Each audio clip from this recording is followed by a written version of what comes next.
Well, hey everybody, it's Mike from Profiling Evil here live at CrimeCon 2024 in Nashville, Tennessee. I'm going to be speaking on the stage here in a few hours, but I thought I would just share with you some of the verdict watch stuff that's been going on in the Chad Daybell triple murder case out in Boise, Idaho. I appeared last night on Court TV live with Vinnie Politan, and gosh, we had Julie Grant and Matt Johnson there. We had a great time. We spent the evening together, and we had a great crowd of people there to cheer us on as we went through this thing. I thought I'd just share you some of the behind the scenes stuff, and I'll share what we talked about last night as we wait for this trial. But most importantly, as we start looking toward the next trial in the Daybell Doomsday case with Lori Vallow for the murder of her husband, Charles Vallow. So let's watch this and we'll get right back to you. You're cutting. And the part that, I'm Charles Vallow, like in the beginning, he knew something was wrong with Lori, but he's a good guy. And like, he would go to the police and say she needs help, but he wasn't like trying to get her arrested. He was trying to get her help because he knew it. Her family, most of her family knew she needed help, but she didn't get it. And once she got together with Chad, it was poison. You know, and we've talked about this on your show so many times about this idea between criminal behavior and deviant behavior. And so the cops are faced with this decision point where they're saying, this is deviant, this is somebody who's acting like they are seeing zombies and everything else, but thinking you're seeing zombies is not criminal. Right. But killing zombies certainly is. Yeah. It's unbelievable. Do we have anything from the chat? Yeah, we do actually. What do we got from the chat? Shelley Lynch Shelley Lynch. wants to know what's been your favorite part of CrimeCon? Favorite part of CrimeCon? The people. The people. It really is. That's right. He actually exists. He's not AI. He's not AI. And the boss gave me permission to wear this, by the way, tonight. Said okay. don't go dress up because No. Vinny won't be. No, only if we get a verdict, then I put on a red tie. I got it just in case. He'll be there all night. Anything else from the chatters? Yes. The chat? Oh. Do you think Chad actually wants the death penalty? Yep. Seems Yep. that way, sure does. Perfect. Yeah. What a great way to be a martyr. Which is why he should have pled. Oh, do Do you think he wants it? He's sure acting like it, right? I mean, otherwise, then spare all of. But it could be victims. like George Costanza. Whatever you want, you do the opposite, right? So they're trying to convince the jury that he was not guilty. They found him guilty. So now they're saying, well, let's not even fight for. Right. And I've.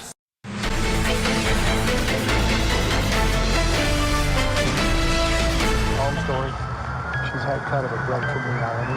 She thinks you're LDS? Yes. She thinks she married to Moroni in the past. You think she's what? Was married to Moroni at the top of the temple. I've tried to support her as much as I could, but it's gotten really, really bad. Lately she's had a break. She says, I'm Nick Snyder. I've taken over Charles' body.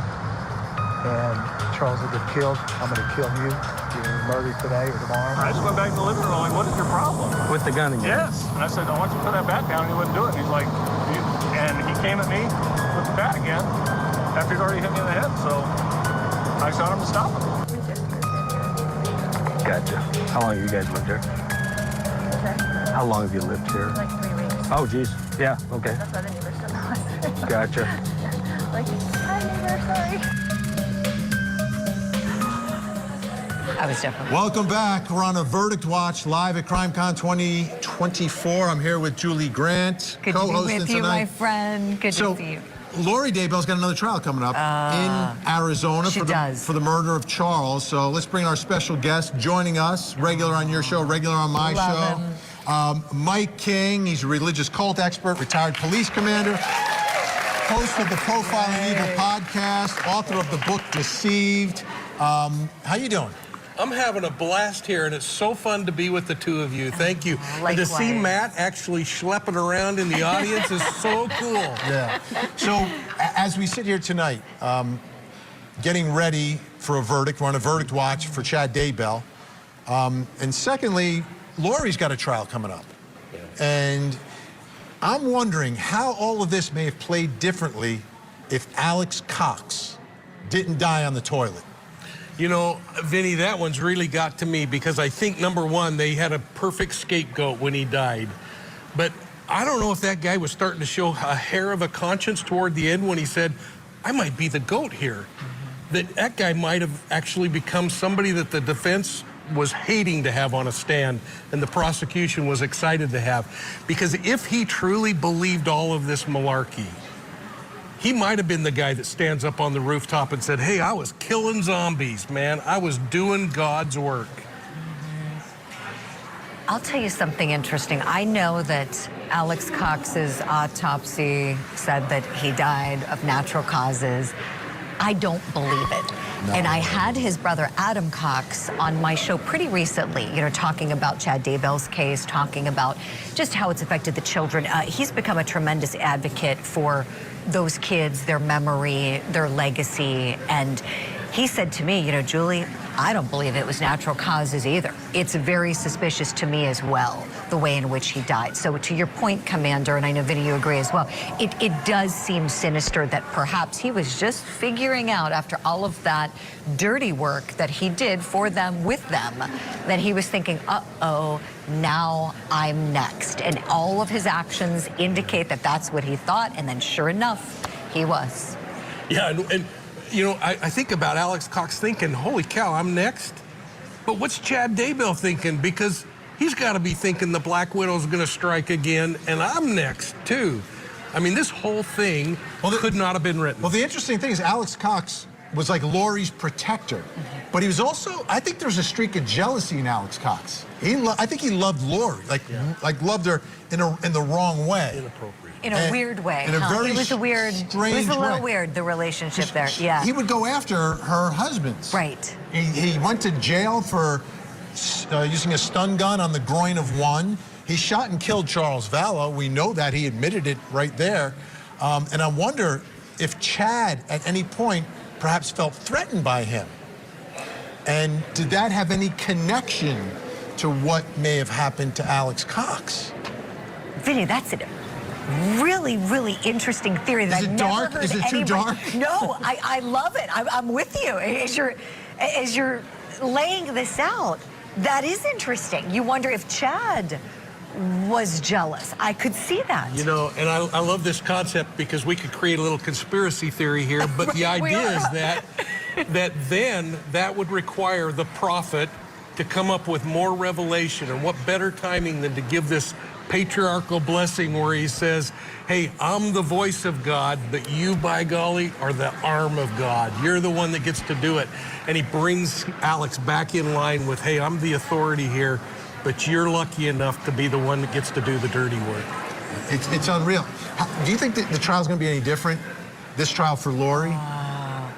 You know, that's a good question. I think it's going to end in a guilty verdict for another homicide conviction for her. You think she'll testify keep about racking this them one? up. I don't think that she will. I think she's kind of on another planet. Like, I look at her and I really think she lives on planet Lori where everything's all about her and she's the goddess. And I think she's still in love with Chad and I think he hates her guts. I think he is like, she got me in this world of trouble. I don't think there is a marriage anymore. Maybe, who knows, maybe they're portaling to one another from prison, maybe. But I really hope that Charles gets justice because that man, what a wonderful man, as you both know. He was the last line of defense for those kids. He knew what was going on with those maniacs. He knew, he tried to protect them, and by all accounts, everybody says what a wonderful human being he was. So you know, I understand that the way the whole story started was because of the missing kids, right? And we all, I know you both feel this way too, we don't want to see Charles get lost. We want to see justice for him in this trial. Absolutely. How do you see this trial playing out for Lori, accused of the murder of Charles Vallow? So I would think that the prosecution, and I'm going to really look to the two prosecutors in the room here. Oh, you're the commander. To this. But the idea that they could move at a much faster track now because they know what kind of things are going to resonate with a jury and what things are not. They can really move quickly. But the thing I keep wondering about that I want the prosecutor opinion on is it possible now that Chad could be pulled back into this murder conspiracy and also be charged, because they backed away pretty quick, but now they've got a lot more info, don't they? They do. And I was shocked because they're in contact with one another. Like Alex and Chad and Lori, and that's why I was surprised that Chad wasn't charged in that one. They may not need to after tonight if we get this verdict. We're getting up to close to 4.5 hours. But let's do this. You're gonna stick around, right? Yes, Come sir. back with us later. Let's go back to Matt Johnson, who's with the folks who are here at CrimeCon, and I wonder what they think about Lori Daybell and yet another trial for Lori, Matt. Right, take two for Lori Vallow Daybell, the Doomsday Cult mom in Arizona, Maricopa County. And, you know, I was in that courtroom, Vinny, when she would stare at me and laugh at those witnesses. I'm wondering if how she's going to be reacting when she hears that her hubby threw her under the bus. What do you think she's going to be thinking? I think she's going to be thinking that her husband threw her under the bus. And Is there still love there between the two? Lori only loves herself. I do not think that there's any love there, and I think Chad would have been her next victim. Your thoughts on all of this and your name? Nadine. I think she's just a wicked woman, and I think that I don't even think she's aware that he threw her under the bus. I really don't. I think she's a little off. Wouldn't we all like to be a fly on the wall of that prison cell when she learns the news that she didn't want to say anything bad about her husband, the Doomsday Prophet, and then he pointed the finger at her, Vinny? And that's a great point. Thanks so much, Matt. That is a huge point. I still think she'll be like, oh, la, la. Oh, yeah.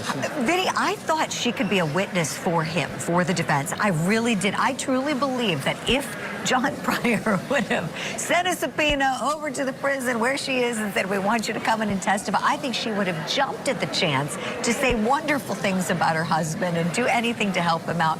But I don't think we can say the same for him. I think he would not be interested in helping her out. All right, we're about 4.5 hours into our verdict watch. We'll keep that going. But when we come back, we're going to switch gears because there's big news today coming in the BTK case. His daughter, Carrie Rawson, joins us live next.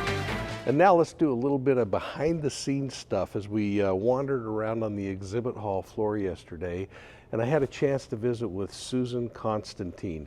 She's got a great new book coming out. We chatted about that for a moment. We visited with some of the people wandering around here at CrimeCon, some 6,000. In fact, they're going to open that back door and let in a whole bunch more people. They're putting up chairs right now for a presentation I'll be doing in about 2 hours on cults. If you're here at CrimeCon, I'll look forward to seeing you then. But let's watch this little... Okay, we're going to get in between you. Is that okay? All right. You guys are going to be on TV. How's that?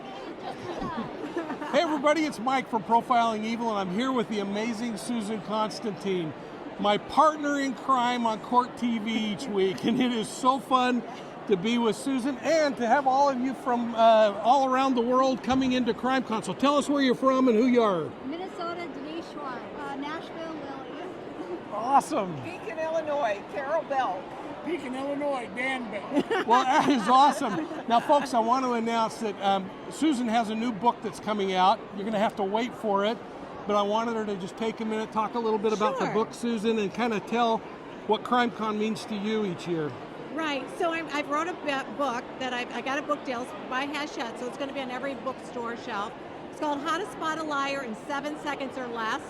So it's a true crime prescriptive book. So I'm taking a lot of the true crime stories that I've covered over the years, and I'm breaking down their body language and things that they've said, and sharing people how to detect deception in 7 seconds or less. And when I think about CrimeCon, first of all, I say these are my people. You know, I always say I'm going to Nashville to be with my people. Why? Because nobody else in my life cares. Okay. So when I start talking about murders and killings, I just see people with this horrified look on their face, like, what is she eating for breakfast? Well, while I'm here, everybody eats the same thing for breakfast. So that's why I love CrimeCon. You learn so much, and especially with Mike. Mike and I have been on many shows together. He's written some phenomenal books. And the one that I'm most intrigued with, just for my own personal, is the one on Deceived about cults. Man, have we been seeing a lot of cults that are kind of rising up everywhere. So we really need to be able to identify them. So CrimeCon is an organization that really brings to life everything and anything you want to know about true crime, not just for true crime enthusiasts, but how to solve crimes. There's lots of people here with unsolved mysteries, right? Family members, exonerated inmates. I mean, you name it, it's all here. That's amazing. Okay, Susan, you got 7 seconds to tell us whether the stuff that I sling or whatever on Court TV is true or a false statement. It's a true statement. If you would have lied to me, I would have caught it. Thanks, everybody. I hope you enjoyed meeting Susan Constantine and our friends from all across the United States. Thanks for being willing to jump in with us. I want to just thank you all for supporting Profiling Evil. We'll see you soon at the next crime scene.